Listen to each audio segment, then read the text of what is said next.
coming through. You should market those. Yeah, they've.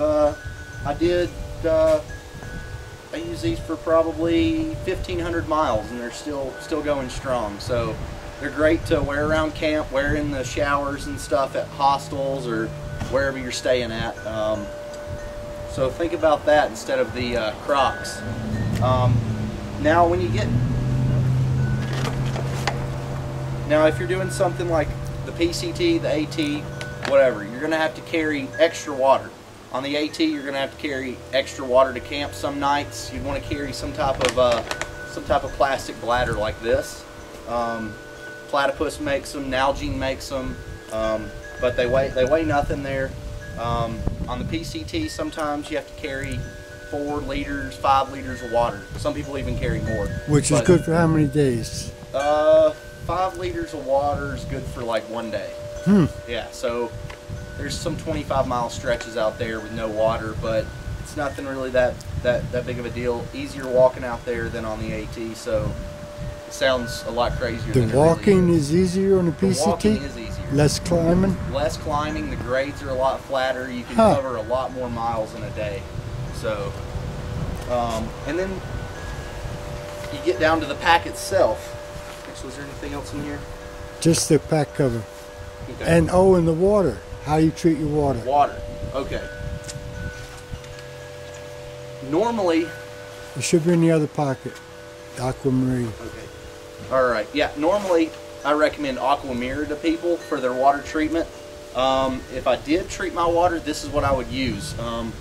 But I personally have never treated my water on any of my trips. I'm not going to get sick. I'm not going to say you're not going to get sick, but me personally, I never got sick on either of my hikes, and I never treated any of my water. So, but if you are going to go with a treatment option, Aquamira is a good one. It's a chlorine dioxide solution, and you don't have to carry a big, heavy filter pump. And it's going to taste kind of like city tap water. A little hint of chlorine. Actually, it's not too bad most of the time if it's cold. Yeah. So you've drunk from streams and from lakes? Yep. And without getting sick? Yep, the whole way. Okay, well. Now you get down to the pack itself. He's carrying the Granite Gear Vapor Trail here, which is a 2-pound pack. You can carry up to 30 pounds in that pack. It's a great pack. It's got padding here, not really much of a suspension or anything. It's just got a piece of plastic in there to kind of give the pack some rigidity. And my pack here was the ULA Conduit. It's more like a glorified rucksack. There's not much to it. There's no real frame to it or anything. You can see there's no padding on here like there was on the Vapor Trail, so that gets rid of some weight there.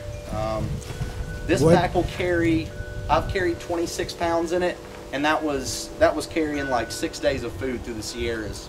But normally I never went over 20, 25 pounds with this pack. So it carries a really nice, not over 25 pounds. How much does that weigh? This one weighs about 13 ounces or so. It's not too much. 13, maybe a pound. So it's not quite a pound. Yeah, mine's 2 pounds. Yeah, it's still holding strong. I mean, if you don't overload it, your pack's gonna last you. Now, how about on your back? Because you don't have any padding or anything back there. You just careful the way you load it, or? Now, the way I load this is I would take my thermarest, I would roll all the air out of it, and then I would roll it into a circle and put it inside the pack to give this pack some structure. Right. And then I put all my stuff in the middle of the thermarest there, and that gives me padding between my back. Right. Keeps all my stuff drier if it's raining. But yeah, that's about it. So the basic difference, you save about a pound or so on the pack, and the difference is in the shelter. Yep, and it's like every ounce adds up to a pound. So some stuff you hear me say is just crazy, you only save an ounce or two, but every ounce adds up to a pound. So like the water bottles here, say these water bottles these actually weigh 7 ounces, and Nalgene does, where this is only going to weigh like 2 ounces for the bottle itself. That's quite a bit of difference. So yeah, you save quite a bit just for like simple things, just like that. And pack towel, instead of carrying a pack towel, carry a bandana, save a good bit of weight there. So basic is about 5 pounds difference. Yeah. And also a big difference is going with a down bag as opposed to a synthetic. And of course everybody knows that if you get down wet, you kind of just got to get out of the woods because you're not going to be. So you got to be careful. Lose all the loft in your bag.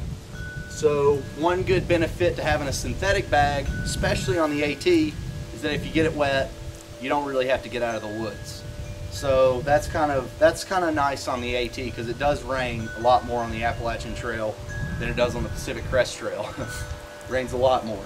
So so yeah, keep that in mind. And if you need any help with your packing or anything, I guess you can give us a call. Mountaincrossings.com is our website, and we can help you out. So if somebody has some questions, they can just go to the website, get the phone number, yep, and give you a call. Talk to you or Alpine or. Yep, you can talk to me. I'm Squirrel, or Alpine who works here, or Winton, or whoever. We can take care of you. Okay, well, thank you very much. That was fantastic. Yeah, you're welcome. Yep. That was.